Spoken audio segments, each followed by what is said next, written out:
What I'd like to ask you about, Yeah. I mean, you're writing this book. Have you got a title yet?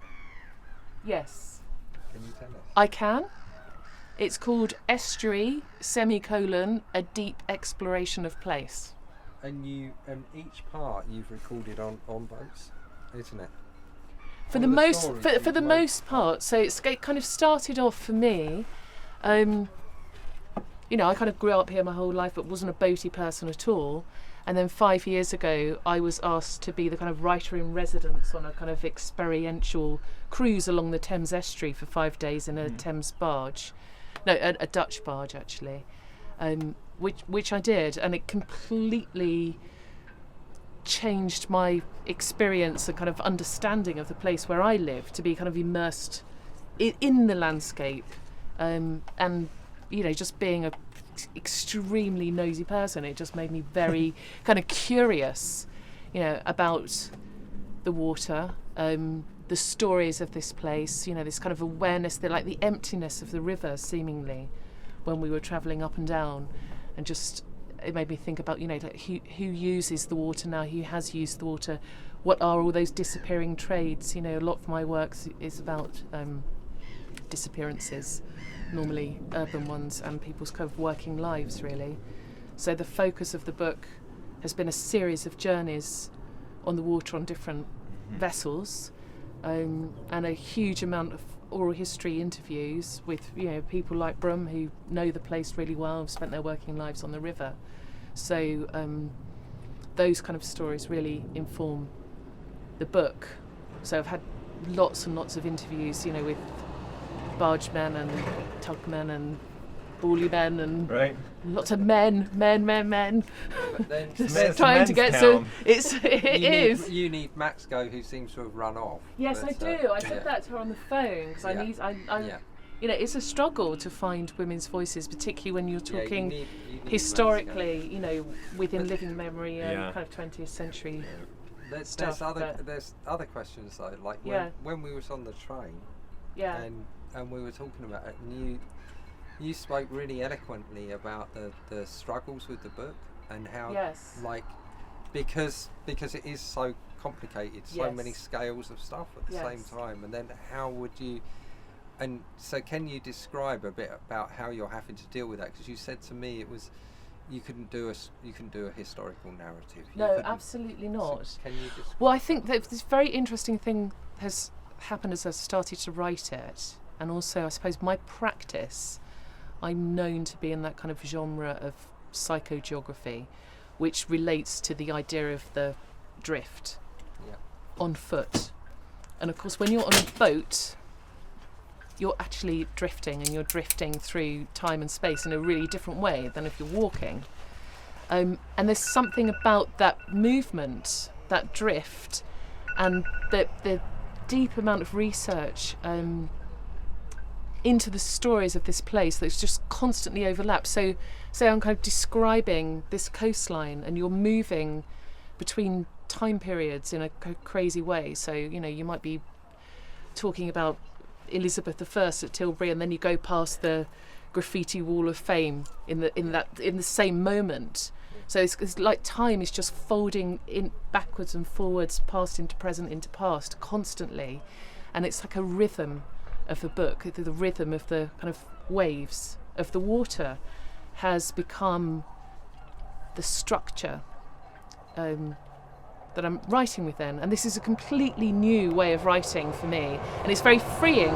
You know, someone who writes historical non-fiction, I've always been really kind of cautious about rules of chronological time. You know, you never go backwards and forwards, you start there and you move.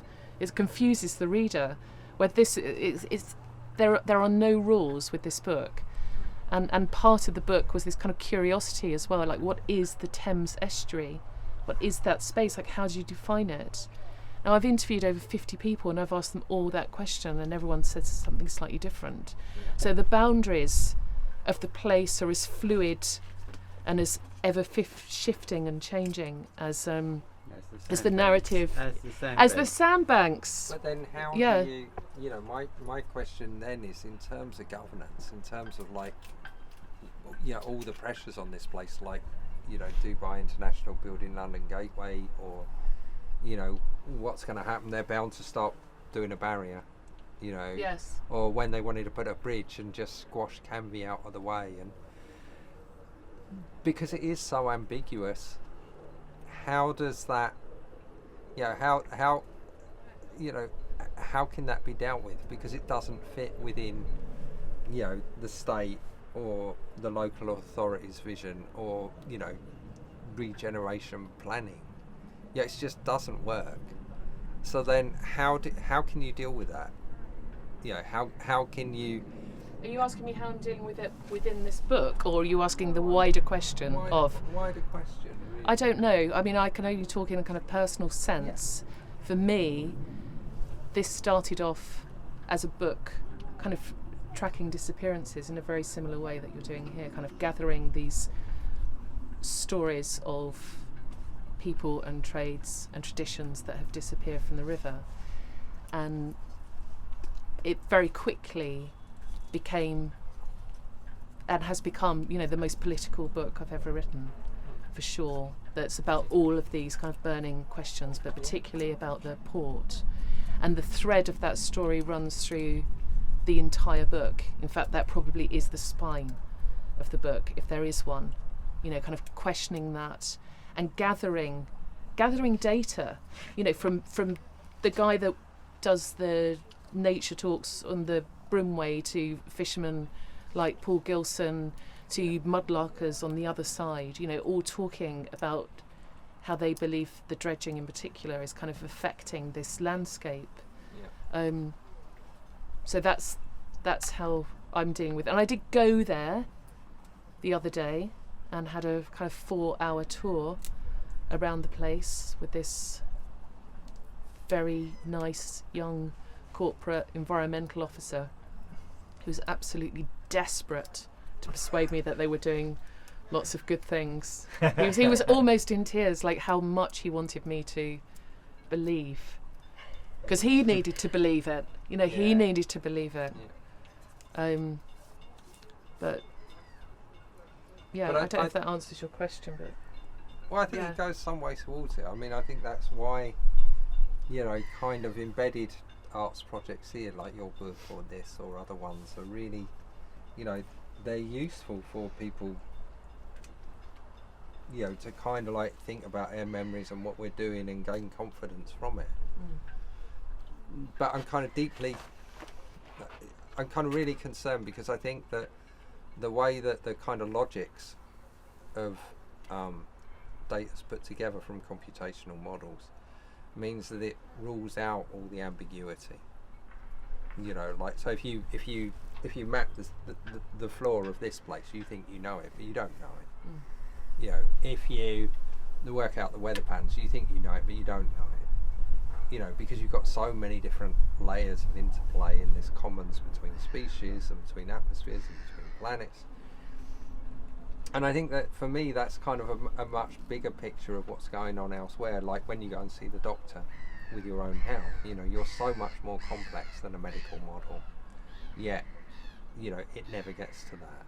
So that for me is a kind of burning issue of how we deal with the logics that's coming out of computation that feed into governance, whether it's the governance of our internal organs, you know, our teeth, or this estuary. Seems to be like, so burning issues, you know, in the 21st century, really.